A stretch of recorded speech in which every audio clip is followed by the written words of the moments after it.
cette émission ne serait rien. Voici la bande de ce soir. Calixte Beyala, écrivaine, bonsoir. Bonsoir. Joseph Massescaron de Marianne. Bonsoir. Le rappeur Rost. Bonjour.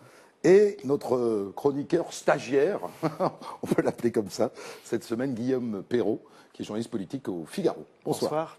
Peut-on accepter que l'on enseigne en langue anglaise dans les universités françaises? La loi qui l'autorise est en cours de vote par le Parlement. Elle sera votée, c'est à peu près certain maintenant. Mais ça n'empêche pas les cris courroucés des défenseurs du français. On marginaliserait notre langue, on baisserait le froc devant les anglo-saxons. Premier sujet de débat, illustré par ce petit zapping d'Internet signé Émilie Livet. What do you want? Me to go back to my plane and go back to France? This is not a method. This is a provocation. Please, you stop now. Bonjour. Mr. Prime Minister, I wish to ask you a question. La science française a-t-elle encore le droit de s'exprimer dans la langue de Molière, de Victor Hugo, ou doit-elle s'excuser d'exister?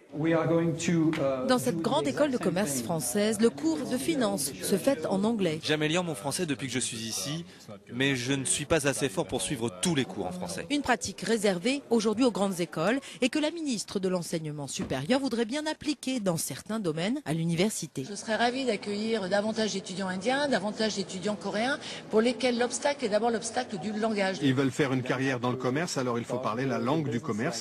Et c'est l'anglais. Le premier objectif de cet article 2, c'est d'enseigner en langue anglaise dans des spécialités où c'est nécessaire pour la formation de nos étudiants de comprendre la langue de spécialité. Le prix à payer, c'est celui-ci. Une langue qui ne peut plus dire les sciences de demain, c'est une langue qui s'appauvrit, qui s'étiole.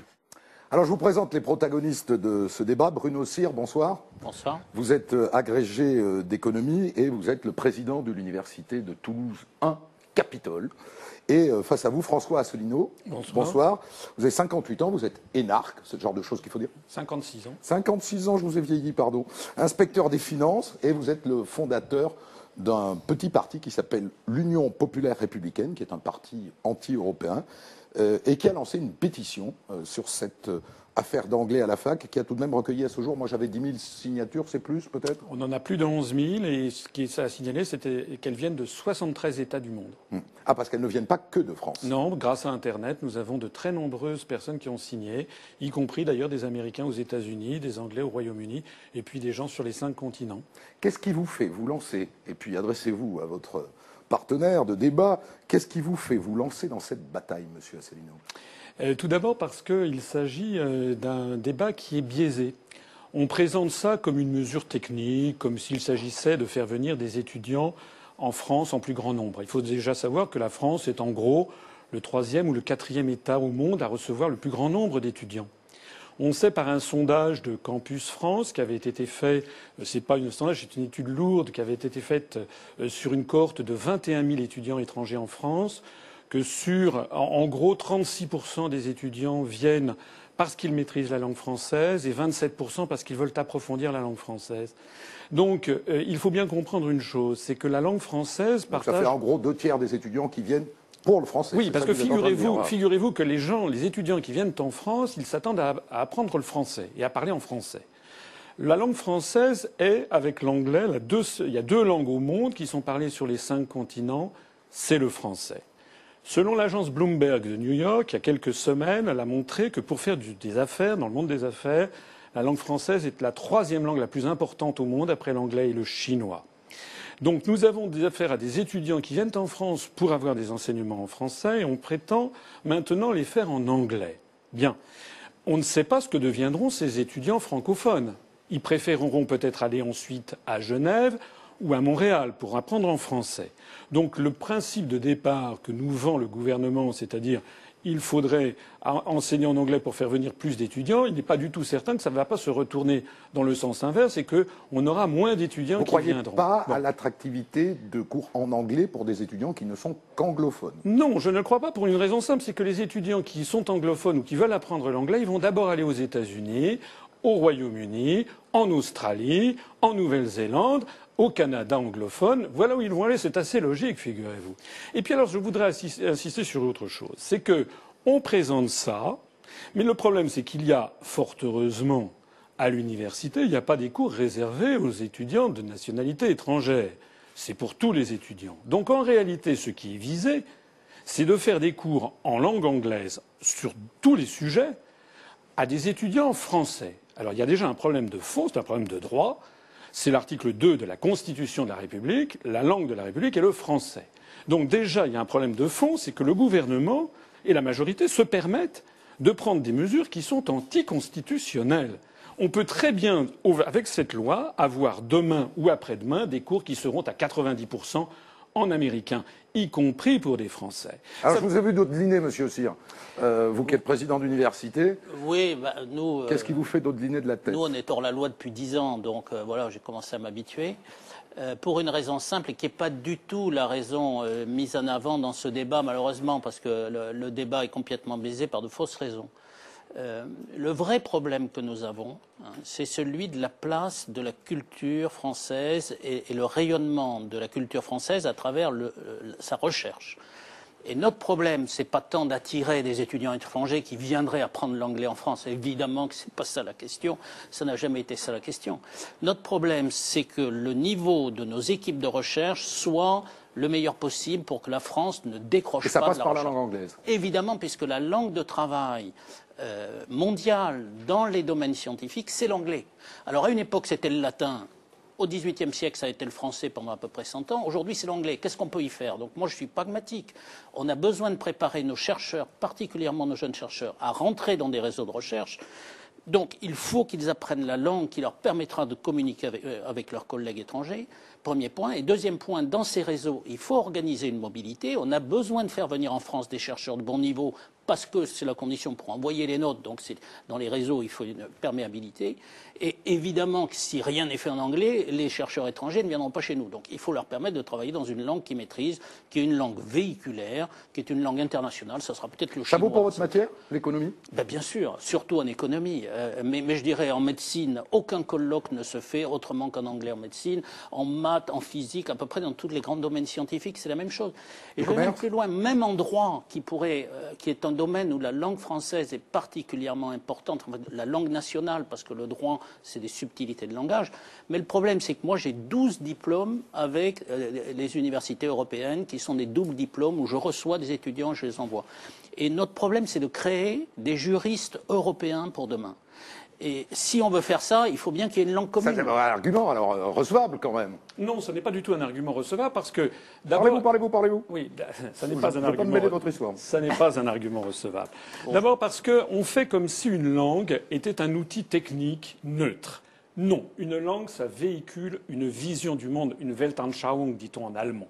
Ça véhicule un mode de pensée. Ça contraint la pensée. Et si on force des chercheurs français dont la langue maternelle est le français, à s'exprimer en anglais, ils vont d'abord et avant tout consacrer leurs neurones à parler l'anglais plutôt qu'à chercher. J'ajoute que nous ne disons pas la même chose selon les langues. J'ajoute d'ailleurs au passage qu'il y a des expériences qui ont lieu dans le reste du monde.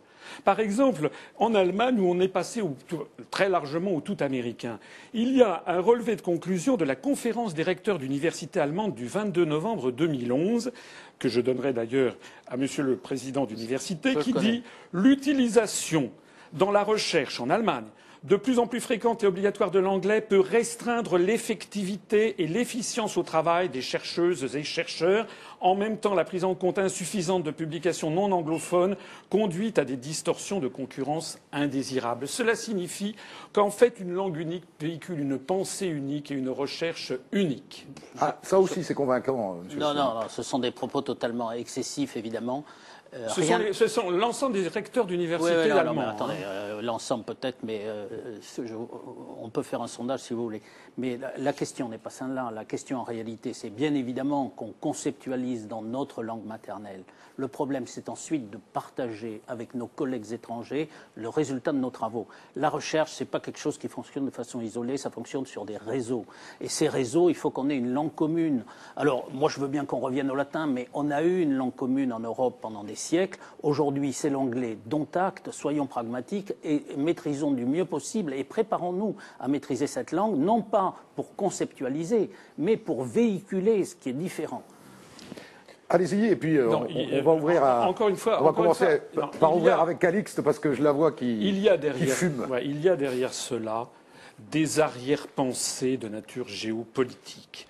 Je donnerai au président de l'université, vous savez ce que viennent de décider les Chinois? C'est une dépêche de l'agence Xinhua. Les Chinois viennent de descendre... Parce que, alors, ce que vous avez d'extraordinaire, c'est que vous menez ce combat-là, mais vous êtes parfaitement polyglotte. Mais, parce que vous parlez chinois, vous parlez japonais surtout. Voilà. Non, mais pour une raison très simple, c'est que nous devons favoriser l'apprentissage des langues étrangères. Là, nous sommes en train de céder un point fondamental aux anglo-saxons, d'ailleurs sans aucune réciprocité. Parce que s'il y en a qui ne parlent pas un seul mot de langues étrangères, ce sont bien les américanouillards, ce sont les gens aux États-Unis qui ne font jamais le moindre effort.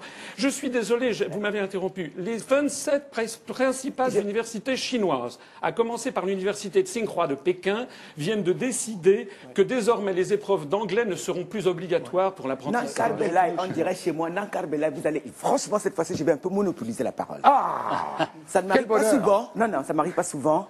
Je pense qu'une langue porte en elle la souveraineté d'un État. Je suis désolé. Il s'agit d'un renoncement. Il s'agit d'une manière aussi de déclarer forfait. Le 3e millénaire que nous vivons aujourd'hui... Je peux juste vous couper 2 secondes. Massescaron a trouvé une très bonne blague. Baisser le frog. Oui, mais c'est baisser son frog. Il a absolument raison. Je veux dire que le 3e millénaire, la guerre ne sera pas une guerre économique, contrairement à ce que vous pensez, mais une guerre culturelle et cultuelle. Or, vous nous dites déjà que vous avez déjà abandonné. Allons-nous courir derrière les Chinois? Peut-être que la langue chinoise sera la plus importante demain. L'Afrique est le continent. Non, mais laissez-moi finir. Qu'est-ce que vous allez faire? Vous m'avez trompé, messieurs. Je vous dis quelque chose. Il y a 300 millions de francophones qui ont cru que le français était la langue de demain, qui ont appris cette langue-là. Aujourd'hui, vous leur dites qu'il faut, vous allez parler en anglais. Mais dans ce cas, nous commençons tous à apprendre à nos enfants en anglais. Pourquoi encore parler le français? Moi, personnellement, je ne suis pas française. Je ne parle pas le français parce que j'ai été obligée. Je suis dans une famille où il y a aussi bien les anglophones que des francophones. Moi, j'ai choisi le français. J'ai enseigné à Harvard et j'ai choisi de vivre en France. Parce que justement, là-bas, ils ne veulent pas. Et j'ai enseigné qu'en français. Donc, vous êtes en train de me dire que je me suis trompé pendant 30 ans dans ma vie, que tous mes choix ont été de mauvais choix, parce qu'il faut abandonner le français, il faut abandonner la langue administrative qu'est le français, il faut tout abandonner, mais vous êtes des traîtres. Vous êtes des traîtres. Non, mais vous nous avez mis un coup de couteau dans le dos. Arrêtez. Ce pays manque de vision. Ce pays manque d'un De Gaulle. Ce pays manque d'un grand homme qui va nous donner une direction. Quand il y a l'orage dans la maison, monsieur. Quand il y a de l'orage dans la maison, monsieur. Quand il pleut, quand il fait de l'orage, on ferme ses fenêtres, on ferme le robinet 2 secondes, Calixte. C'est affectif, hein? Oui, je vois que c'est très affectif, mais attendez, entendons-nous bien. Moi, je suis un fervent convaincu de la défense de la culture française. Le problème n'est pas là. Le problème, c'est que la recherche, si on ne veut pas que notre pays perde pied, perde rang en recherche, et Dieu sait qu'on est, il faut qu'on s'intègre dans les réseaux internationaux. Et donc, il faut qu'on ait une langue véhiculaire. Mais ce n'est pas ce que disent les Chinois. J'aurais aimé que ça soit les Allemands. Mais peut-être. C'est pas ce que disent les Chinois.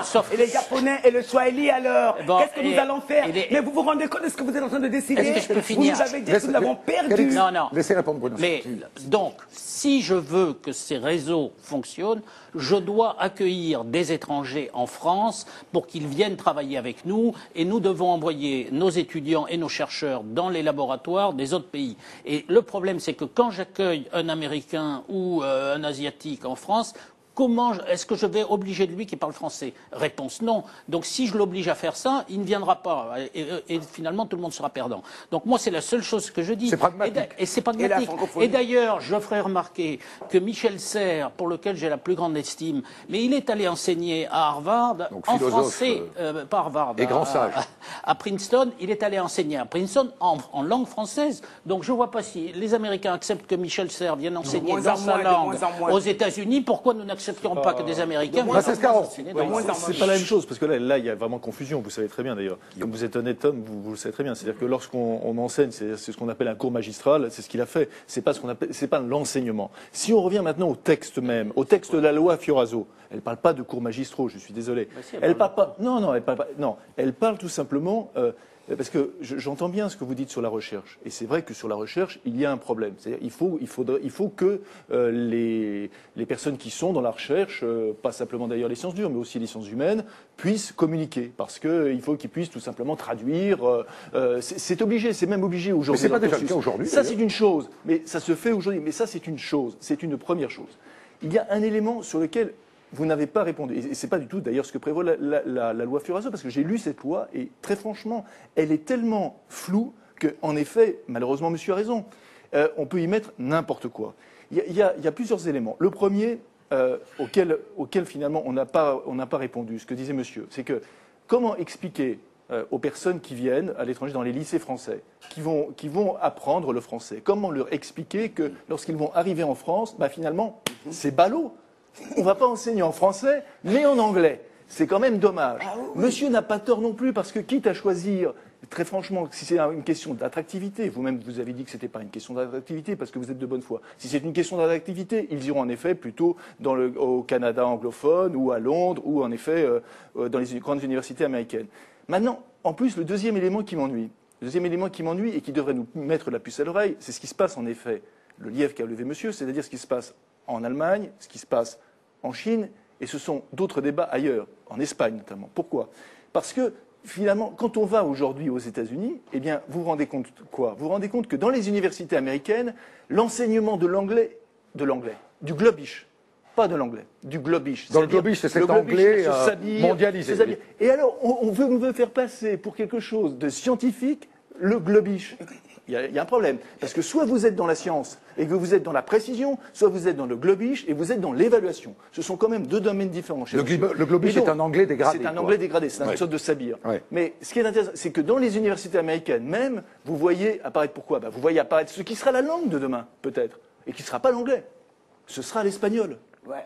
Mais ce sera l'espagnol. Alors vous allez dire quoi? Ah non, attention, on refait demi-tour. Dans 10 ans, excusez-nous, on s'est trompé, ce ne sera pas ça, ce sera à l'espagnol. Vous savez quoi? Ça me fait penser, c'est une image qui va plaire à Caïs Belaya, ça me fait penser à ces gens, par exemple, du Fonds monétaire international, ou alors ces personnes qui disent, pour un certain nombre de pays, finalement, vous voyez, vous allez faire du soja, ah puis non, vous n'allez plus faire du soja, vous allez faire du riz. Mais en attendant, la plaine, elle est sèche. Ouais. Monsieur Asselineau et ensuite je voudrais personnellement dire à quel point je suis d'accord avec l'intervention de Calixte. Ça, on a vu. Non, mais parce qu'elle a et elle a raison de parler de trahison. J'ai écrit au Premier ministre français et à Monsieur Abdou Diouf, qui est ancien président du Sénégal et secrétaire général de la francophonie. Je lui ai dit que nous avons réussi déjà, sans aucune médiatisation, à avoir plus de 11 000 signatures venant de 73 États. J'ai reçu coup sur coup une lettre du Premier ministre qui n'a même pas été signée par son directeur de cabinet, qui n'a même pas été signée par son chef de cabinet, qui a été signée par le chef adjoint de cabinet. C'est une lettre de fin de non-recevoir. Monsieur Hérault est trop occupé, on se demande bien à quoi d'ailleurs. Monsieur Hérault est trop occupé pour vous recevoir. Monsieur Hérault est trop occupé pour vous recevoir. Envoyez-nous, cause toujours, ça m'intéresse. J'ai reçu en revanche une lettre de Monsieur Abdou Diouf qui est signée, qui est une lettre de cet Africain qui me dit que vous avez parfaitement raison de faire ceci, qui me dit sachez que la francophonie suit l'évolution de ce dossier avec beaucoup d'attention et qu'elle se réjouit de ce que plusieurs voix se soient élevées pour faire valoir les risques soulevés par ce projet de loi. En vous remerciant pour votre vigilance et votre engagement pour notre langue commune, je vous prie d'agréer les assurances. Vous savez très bien que le problème, c'est la francophonie. C'est-à-dire nous n'en serions pas là s'il n'y avait pas la francophonie. C'est-à-dire cette francophonie qui aujourd'hui ne sert à rien. Allez, attendez. Faut qu'on avance. Attendez, il a joint. Cette francophonie, monsieur, cette francophonie. Vous ne manquez pas de soutien pour l'instant, donc. Cette francophonie qui est un fromage, je le dis, qui est un fromage institutionnel, n'est-ce pas, pour les politiques en mal de devenir, qui cherchent une maison de retraite. Voilà. Bon, allez, Guillaume Perrault, allez, on fait tourner parce que. C'est un débat très affectif. D'autant que je pense qu'il va être d'accord avec vous.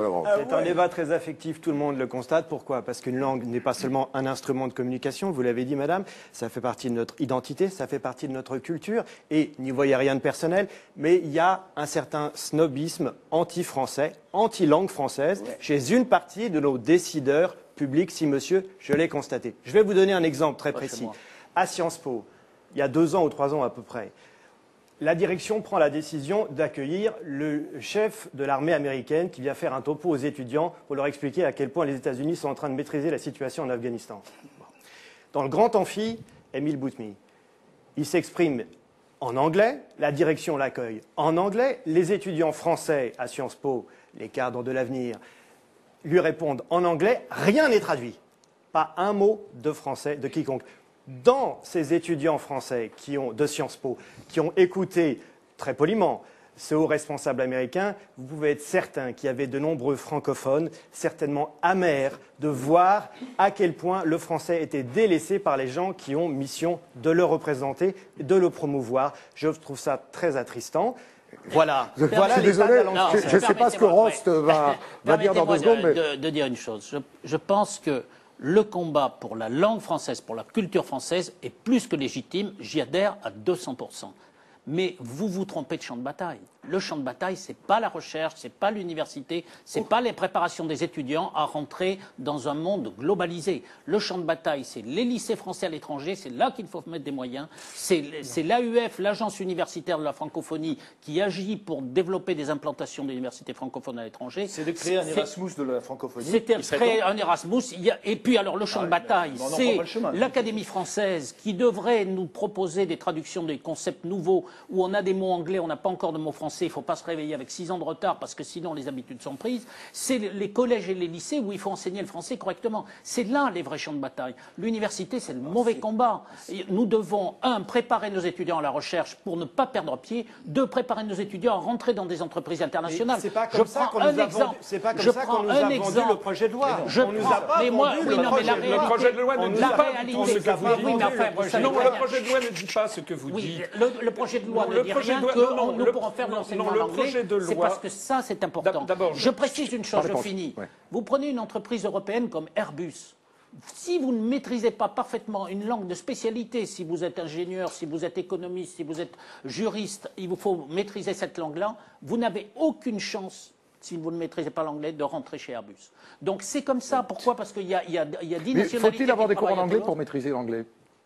Il faut avoir des cours en anglais, oui, parce que par exemple, c'est la seule façon de faire. Si vous voyez, on ne peut pas donner des cours d'anglais faits par des gens qui ne connaissent pas la spécialité. Donc il faut que ce soit des juristes. Ross s'est pas exprimé encore. En fait, il y a des choses avec lesquelles je suis d'accord avec lui, mais c'est vrai que la majorité, je suis plutôt d'accord avec Monsieur Asselineau. Le vrai débat, il est l'enseignement. Effectivement, on a le monde qui évolue. C'est vrai qu'aujourd'hui, les échanges se font, qu'on le veuille ou non, en anglais. Et une langue qui prend aussi le dessus, c'est le chinois. On le sait très bien. Donc aujourd'hui, comment on fait pour former nos enfants à affronter ce monde et à s'adapter? Et donc, il est important qu'à chaque époque, on s'adapte. Et c'est d'où l'importance d'introduire dès le primaire.